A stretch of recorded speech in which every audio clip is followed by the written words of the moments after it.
Muy bien. Bienvenidos a una nueva entrevista en Editorial Letra Minúscula. Hoy tenemos a Miguel Márquez. Bienvenido, Miguel. Muchas gracias, Roberto.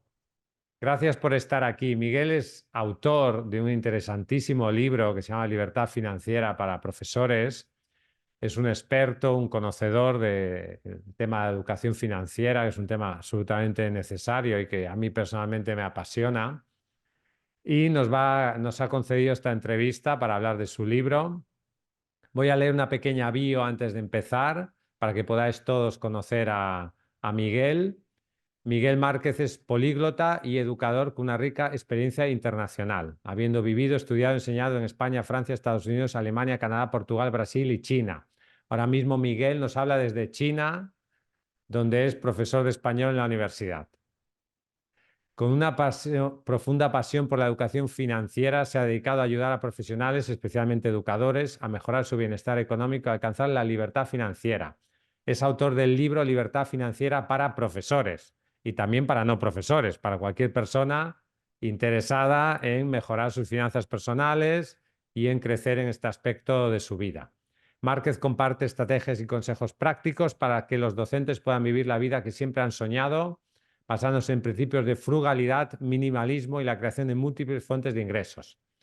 Visita su página web libertadfinancieraapp.com, que la pondremos aquí abajo, para conocer más sobre su enfoque único hacia la libertad financiera. Pondremos también un enlace en la descripción de este vídeo a su libro para que podáis conocerlo. Gracias, Miguel. ¿Por qué y para quién escribiste Libertad Financiera para Profesores? A ver, pues yo la verdad es que tras acabar mi doctorado me vi con 38 años, ya muy cerca de los 40, y vi que tenía una amplia experiencia profesional, bastante internacional, como ya has mencionado en la introducción, que tenía una alta preparación académica, fui hasta lo más alto que podía llegar, que era el doctorado en idiomas.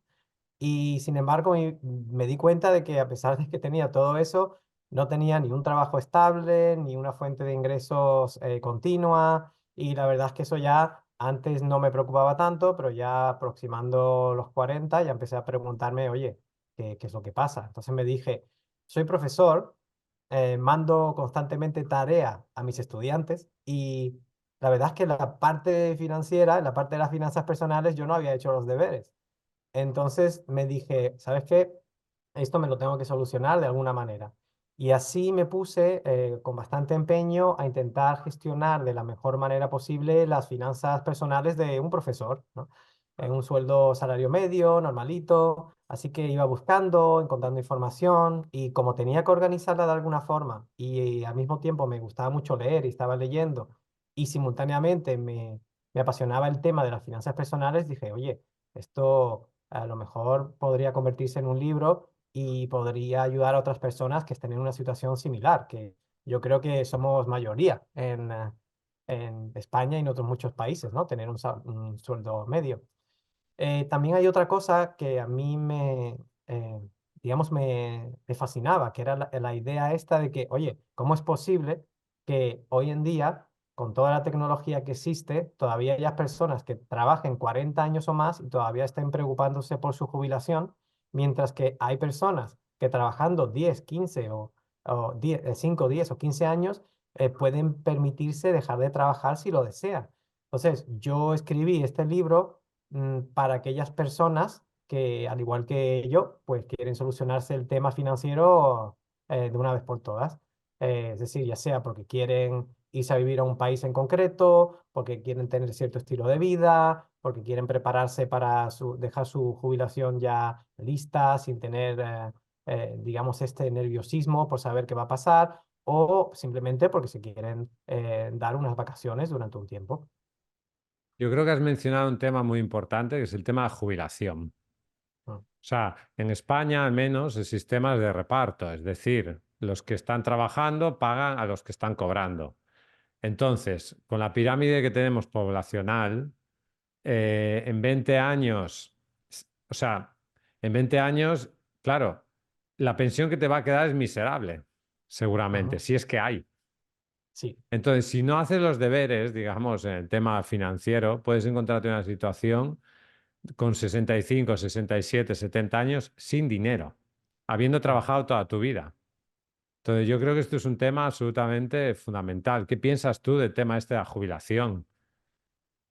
Bueno, dentro del libro menciono un tipo hay varios tipos, ¿no? De independencia financiera, libertad financiera, y uno de ellos es el que yo llamo la libertad financiera mínima viable. Entonces digo, a ver, eh, podemos pasarnos toda nuestra vida acumulando eh, riqueza, pero la verdad es que tenemos un número limitado de años. Entonces yo dije, a ver, ¿cómo hago esto de manera numérica, ¿no? Y dije, a ver, si la edad de jubilación en España ahora mismo está en los 67 años, a no ser que haya cambiado desde que me vine a China hace un par de años, eh, pues luego tenemos en cuenta la esperanza de vida, que es 83. Si restamos a 83 los 67, son 16 años. Entonces dije, ¿sabes qué? Pues esto es muy sencillo. La persona que tenga 16 años de gastos ahorrados, pues ya tiene su libertad financiera mínima viable, que es decir, que, oye, ya tienes tu jubilación prácticamente solucionada. Muy bien, pues hay que trabajar por eso. Ujú. Dice, hablas en tu libro un concepto que yo creo es muy importante, el estilo de vida frugal y minimalista. Sí. ¿Esto qué significa? ¿Y cómo aplicar esto en nuestra vida cotidiana? Sí, a ver, frugal muchas veces se asocia a austero y la verdad es que están relacionados, pero no tienen nada que ver. O sea, frugal es una persona que saca el máximo provecho de su dinero. Y minimalista es una persona que no necesita un montón de objetos o de, digamos, de cosas que ocupan espacio para ser feliz. Entonces, la verdad es que a mí, por mi estilo de vida, lo que ocurre es que yo no podía, mi vida cabe en una maleta de 23 kilos. Entonces yo, cada vez que me mudaba de país, y lo he hecho en varias ocasiones, tenía que tener en cuenta este hecho. O sea, qué era necesario, ¿no? Y entonces, ¿qué 23 kilos voy a meter en mi maleta? Y eso me llevó a ser minimalista, a reducir el número de cosas que tengo y por otro lado a ser frugal, no gastar realmente a no ser que tuviera necesidad, pero sí gastar en las cosas que a mí realmente me gustan hacer, ¿no? Por ejemplo, a mí me gusta salir y comer una vez a la semana en un restaurante diferente porque tengo la suerte de vivir en una ciudad que es bastante cosmopolita y hay restaurantes de varios tipos. Bueno, pues yo una vez a la semana en mi presupuesto tengo esa salida. Muy bien. ¿Y cuál es el primer paso que sugieres a los educadores interesados en enseñar educación financiera, pero que no saben por dónde empezar? ¿Cómo enseñar esto? ¿A tu hijo, a cualquiera? ¿A un amigo? Bueno, a ver, las personas que quieren empezar, yo les diría que en principio vean dónde están y luego a dónde quieren llegar. Pero ellos personalmente, pues claro, ahí esta idea utópica de, ¿sabes qué? Yo quiero 1 millón de euros. ¿Por qué? Bueno, porque suena bien, ¿no? Son 7 cifras, pero la verdad es que con un salario de profesor, con un salario medio, con un salario mediano, para llegar a 1 millón de euros, pues igual a lo mejor necesitas 50 años, algo que no es realista. Sin embargo, sí es posible a lo mejor construir un pequeño capital que nos proporcione como mínimo un complemento a nuestra jubilación. Y eso sí se puede hacer si se prepara a largo plazo y se utiliza el interés compuesto. Hablas también, y esto es un concepto muy Kiyosaki, Ujú. múltiples fuentes de ingresos. Esto es algo que está Ah, muy de moda. Vale, ¿cómo conseguir eso?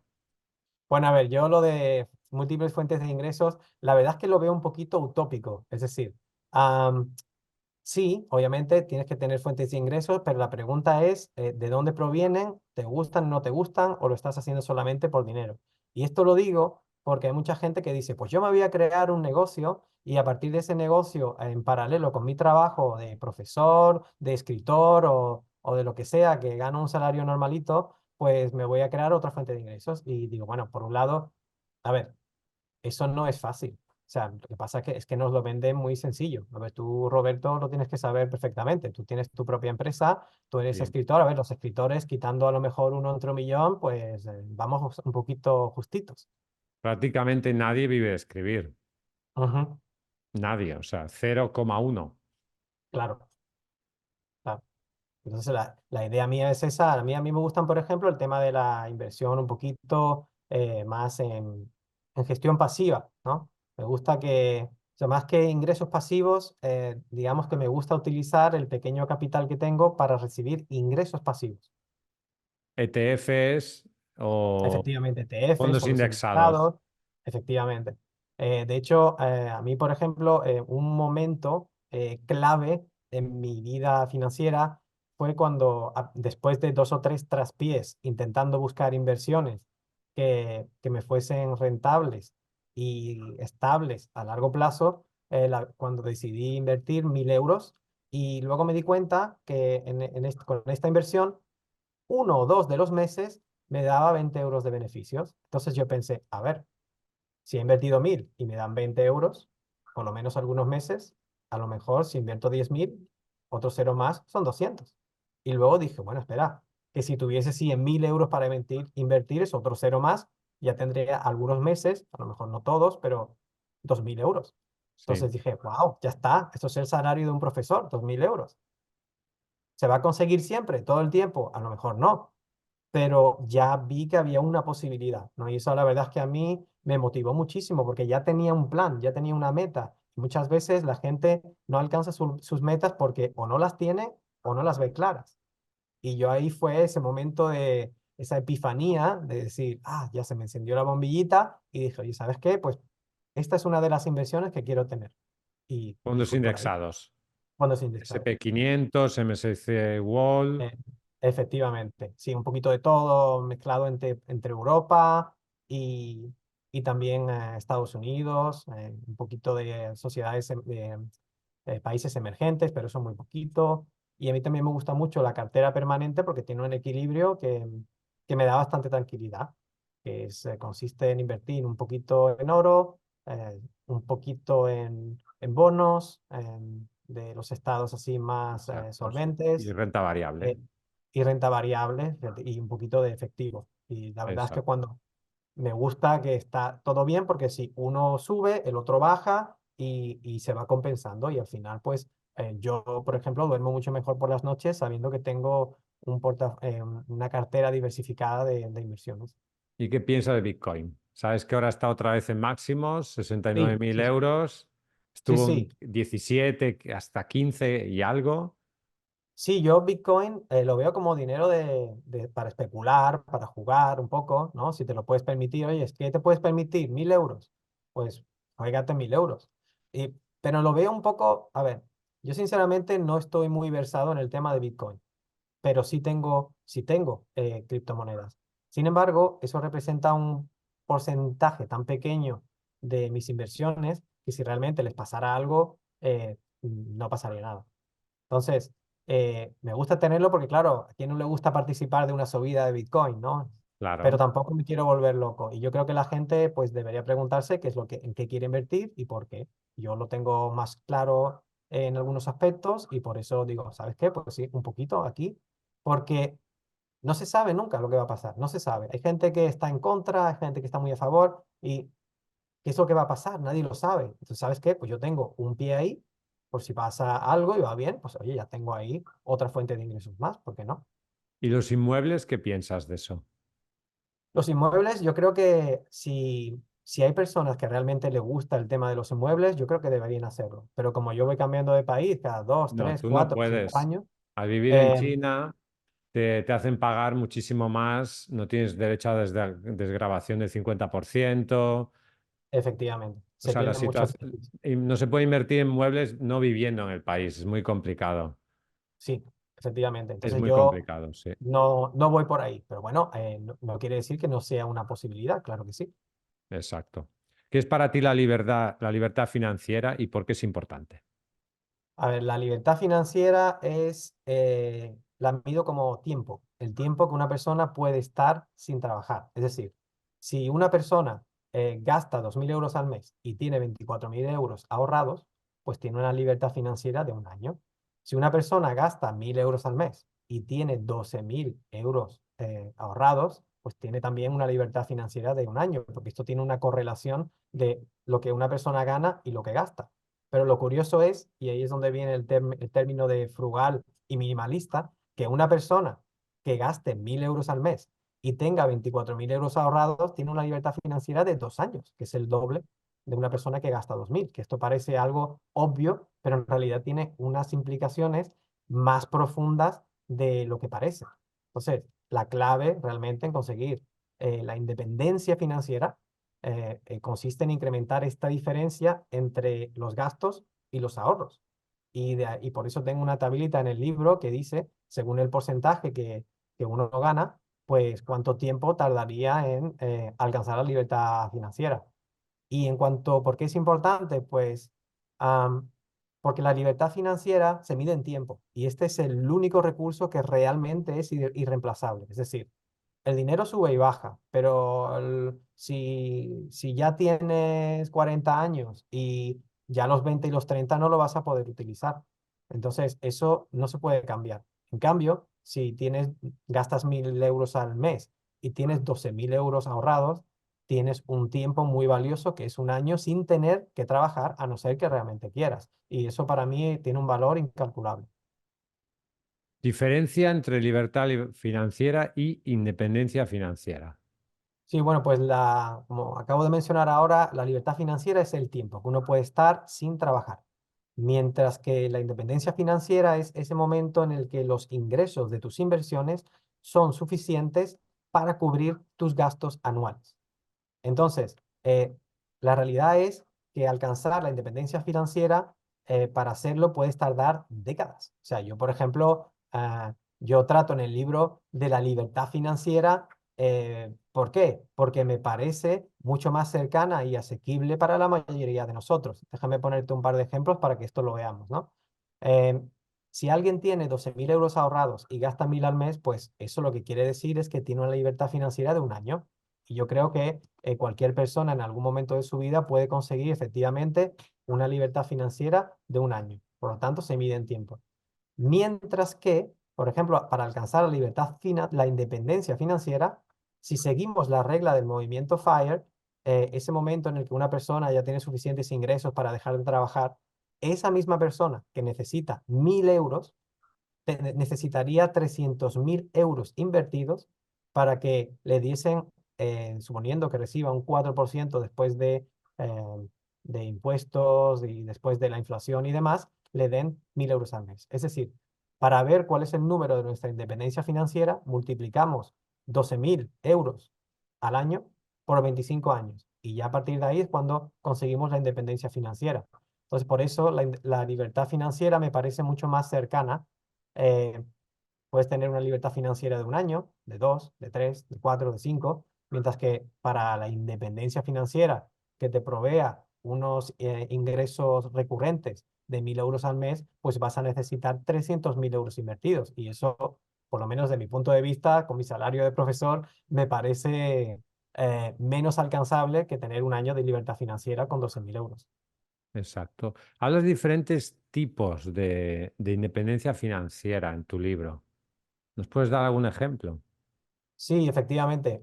Bueno, yo hablo, o sea, quiero mencionar que hay tantos tipos de independencia financiera prácticamente como personas. Aún así, en el libro presento 6 o 7 tipos porque no quiero que el lector se sienta abrumado.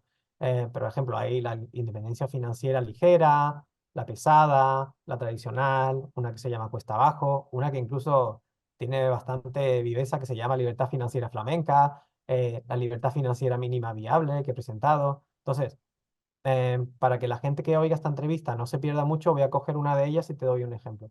Por ejemplo, una que me gusta mucho es la independencia financiera cuesta abajo. Que es decir, imaginemos que hay una persona que está escuchando esta entrevista y que tiene 37 años y quiere jubilarse a la edad normal de jubilación, que ahora mismo está en 67 años. Entonces, esta persona, si ha calculado que sus gastos son aproximadamente de 16.000 euros anuales, si seguimos, digamos, los preceptos del movimiento FIRE de Financial Independence Retire Early, de la independencia financiera, va a necesitar 25 años el número de multiplicado por lo que gasta cada año. Entonces, si multiplicamos esos 16.000 euros de gastos por 25 años, nos da un capital de 400.000 euros para jubilarnos a los 67 años, ya que el 4% de 400.000 euros son los 16.000 euros anuales que necesitamos. Ah, pero hay una forma muy inteligente que no abruma tanto de ahorrar esos 400.000 euros y de utilizar el interés compuesto a nuestro favor. Y es de ahí de donde viene la independencia financiera cuesta abajo. Imagínate que esa persona de 37 años dice, ¿sabes qué? Yo me quiero jubilar a los 67 con 400.000 euros. ¿Cómo lo hago? Bueno, pues una manera interesante y menos costosa, de ahí viene lo de cuesta abajo, consiste en, entre los 37 años y los 47 años, hacer todo lo posible para ahorrar no 400.000, sino 100.000, que ya es una cuarta parte, también es un número importante, pero es mucho menor. Y luego, si lo invertimos y eso nos diese aproximadamente lo que nos da el mercado, que es un 7%, utilizando la regla del 72, que consiste en dividir 72 por la tasa de retorno de las inversiones, lo que le saquemos, pues nos da más o menos un número que es el 10. 72 entre 7% de retorno de inversión, un 10. ¿Qué quiere decir eso? Pues que a los 10 años, estos 100.000 euros se convertirían en 200.000. Y luego, 10 años más tarde, ya con 67, pues llegaría al doble de 200.000, que es 400.000. Entonces, esa persona se pasaría 10 años entre los 37 a los 47, acumulando este capital de 100.000 euros, y luego con el paso del tiempo se duplicaría 2 veces y a los 400.000 euros llegaría en 20 años. Lo interesante de este concepto no ya es solo que tengamos que ponerse una cuarta parte de este dinero, sino lo curioso es que, y aquí viene lo interesante, esta persona estaría a lo mejor trabajando bastante entre los 37 y los 47, pero entre los 47 y los 67 ya no tendría que hacer nada. Y esas inversiones llegarían a sus 67 años con 400.000 euros, y entre esos últimos 20 años podría haber perfectamente, en teoría, claro, haberse gastado todo lo que tenía y luego iba a tener 16.000 euros anuales con esos 400.000 euros, ¿no? Y si encima tenemos la suerte, que como tú acabas de decir antes, la demografía, el gobierno y las circunstancias económicas del país nos permitan tener un complemento a la jubilación, pues a lo mejor esos 16.000 se vuelven 20.000, 25.000 o algo así. Tú has vivido en muchos países diferentes, entonces, Sí, claro, has tenido contacto muy directo con culturas financieras distintas. Porque, por ejemplo, un chino y un español, yo creo que su manera de concebir el dinero es muy diferente. Entonces, ¿qué nos sí. podrías decir sobre esto, sobre las diferencias culturales de la educación financiera, cómo te han influido y qué podemos aprender de esas diferentes culturas en las que has vivido? Pues sí, a ver, yo de cada cultura siempre he sacado algo, ¿no? Por ejemplo, de la cultura de estadounidense, este arrojo, estas ganas, ¿no? De montar tu empresa y de hacer algo que cambie tu vida y que luego cambie el mundo y que cambie tu entorno, eso lo he sacado de los Estados Unidos, ¿no? Todo es posible, ¿no? El El cielo sueño es el límite, americano. sueño americano, ¿no? Luego, de la parte francesa, obtuve esta parte de lucha por algo, si hay que hacer una huelga, haces una huelga, no te dejes, digamos, no dejes que se aprovechen de ti y de esa cultura, pues también. De la parte brasileña, cuando estuve viviendo en Brasil, oye, dije, oye, ¿sabes qué? No tienen tanto, o sea, no tienen tantas posesiones ni tantas riquezas, pero, oye, esta gente es feliz. Y esa alegría, pues también es contagiosa y a mí me gustó mucho, ¿no? Y después, por último, ya de China, China, pues son muy trabajadores y muy ahorradores, pero al tener el miedo, porque históricamente aquí hubo una época de hambruna, pues se aferran mucho a ese dinero o lo emplean para crear su propia empresa, en la cual se lleva mucho tiempo trabajando. Entonces, y luego aparte tengo, obviamente, la cultura española, le de decir, oye, ¿sabes qué? Que trabaje mi dinero para mí, ¿sabes? A mí me gusta mucho esta máxima que tenía Groucho Marx, que decía, a mí lo que me gusta son las pequeñas cosas de la vida.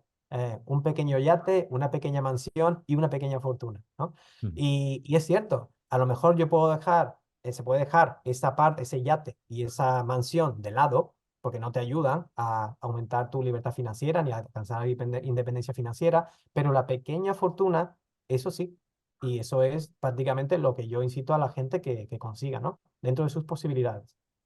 ¿Y cómo manejas personalmente tus finanzas? Si nos puedes dar algún consejo. Sí, claro. A ver, a mí me gusta, por ejemplo, a ver, yo ya sé lo que voy a gastar cada mes. O sea, yo practico algo que se llama, eh, en inglés se llama anti-budget, que es el antipresupuesto. Es decir, a mí apuntar gastos a mí, a mí no me motiva, ¿sabes? Entonces, eh, Pero al mismo tiempo, una de mis fortalezas es la frugalidad. Entonces, como yo soy frugal y no me gusta apuntar gastos porque yo creo que lo estoy haciendo bastante bien, pues lo que hago es que hago lo que se llama un preahorro, ¿no? Es decir, yo quito, como ya sé lo que voy a necesitar cada mes, pues quito la parte que sé que no voy a necesitar y la pongo en inversiones y poco a poco, pues eso va creciendo. A mí no me falta, Automáticamente, como efe- una bueno, transferencia a como, tus fondos indexados, algo así. efectivamente, entre otras cosas, fondos indexados. Lo que pasa es que yo lo tengo que hacer manual porque al estar en China, pues no lo hago tan frecuentemente porque eso tiene una serie de gastos y a mí no me merece Claro, la pena. Entonces, lo hago a lo mejor cada trimestre, cada cuatrimestre o algo así. muy bien, muy bien. Y constancia y perseverancia. Sí, ¿Podrías compartir algunas experiencias personales que ilustre estas cualidades? sí, a ver, yo lo he visto en el mundo académico. Lo he visto en el mundo académico. No, hay gente muy inteligente, no termina nunca su carrera. ¿Por qué? Pues porque es muy inteligente, pero no es constante, entonces no lo termina. En tema de aprendizaje de idiomas, igual. Gente muy inteligente que podía aprender un idioma en un año, pero no lo aprende. Y hay otra persona que es más constante y a lo mejor en 3 años, pues sí lo aprende. Como es más constante, puedes. En temas de la libertad financiera, exactamente lo mismo. Porque claro, el que dice, ¿sabes qué? Tengo 2.000 euros ahorrados.